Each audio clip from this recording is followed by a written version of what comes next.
প্রথমেই আমি সিসিএন নিউজকে ধন্যবাদ জানাচ্ছি এরকম একটা সুযোগ দেওয়ার জন্য। সিসিএন দর্শকদের শুভেচ্ছা ও সালাম জানিয়ে আমি শুরু করছি। শুভ সন্ধ্যা। আজকে আমি কথা বলবো ডাক্তারের প্রেসক্রিপশন ছাড়া বা পরামর্শ ছাড়া ওষুধ খেলে কি কি ক্ষতি হতে পারে। আমি ডাক্তার মোহাম্মদ ইয়াসির আরাফাত, কনসালটেন্ট, কক্সবাজার সদর হসপিটাল হিসাবে কর্মরত আছি। প্রথমে আমি বলবো ডাক্তারের পরামর্শ ছাড়া কখনোই ওষুধ খাওয়া ঠিক না, কারণ বিভিন্ন রকম ক্ষতি হতে পারে। কারণ যে কোনো একটা ওষুধের বিভিন্ন রকমের ডোজ এবং বয়স অনুযায়ী বিভিন্ন রকমের স্ট্রেংথের প্রয়োজন হয়। সেই জন্য ডাক্তারের পরামর্শ ছাড়া কখনোই ওষুধ ক্রয় করা ঠিক না। এছাড়া লিভার, কিডনি, হার্টের রোগীদের জন্য নির্দিষ্ট মাত্রায় ওষুধ প্রয়োগ করতে হয়। তো আমি যদি পরামর্শ ছাড়াই ওষুধ কিনি, বিভিন্ন রকমের সমস্যা হতে পারে। ওভারঅল আমরা যে সমস্যাগুলো বলি, প্রথমটা হচ্ছে বিভিন্ন ধরনের অ্যালার্জি হতে পারে। এই অ্যালার্জিটা ত্বকে র্যাশ হতে পারে, শ্বাসকষ্ট হতে পারে। এছাড়াও দুর্বলতা এবং ওষুধের পার্শ্ব প্রতিক্রিয়া বিভিন্ন ধরনের।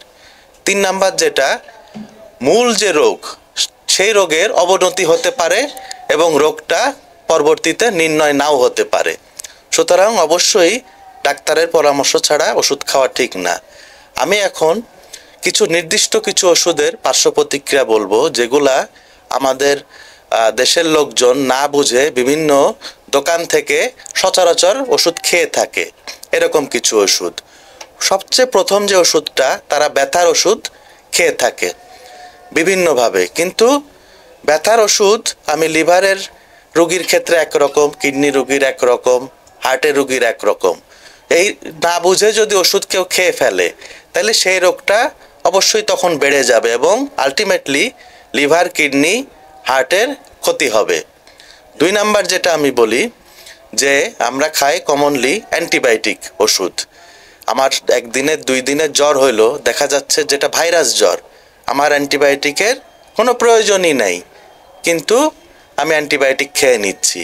এতে আমার রোগের যেমন ক্ষতি হচ্ছে, শরীরের তেমন ক্ষতি হচ্ছে, তেমনিভাবে তার শরীরে কিন্তু পরবর্তীতে অ্যান্টিবায়োটিক আর কোনো কাজ করবে না।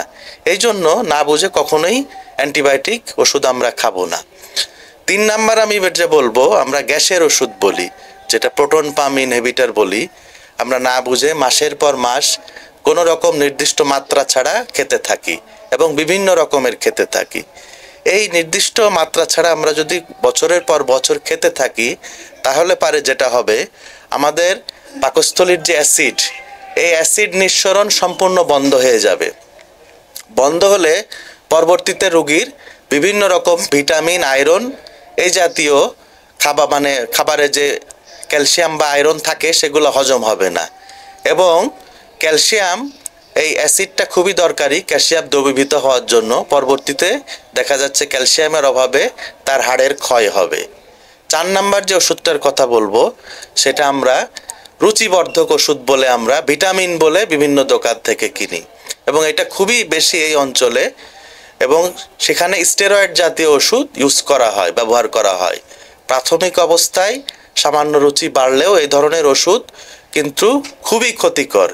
এটা দিনে দিনে যেমন রুচির পরিমাণ কমিয়ে যায় এবং আমাদের অন্যান্য হরমোন গ্রন্থির বিভিন্ন রকম ক্ষতি করে।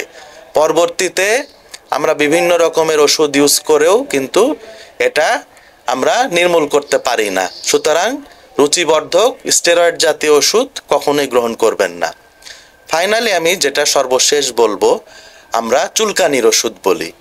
চুলকানির ওষুধ যেটা আমরা অ্যান্টিহিস্টামিন মূলত, কিন্তু ইদানিং একটা আমরা ট্রেন্ড দেখছি যে ভরিকোনাজল জাতীয়, যেটা ফাঙ্গাসের ওষুধ, যেটা খুব সিরিয়াস কন্ডিশনে ব্যবহার করা হয়।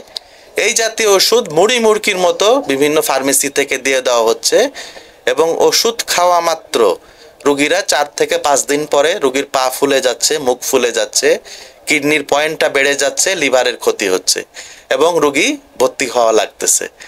সুতরাং এই কমন আমি কিছু ওষুধের সাইড এফেক্ট বললাম, এগুলা আসলে ভয়াবহতা কতটুকু বেশি এটা আপনারা স্বচক্ষে না দেখলে বুঝবেন না।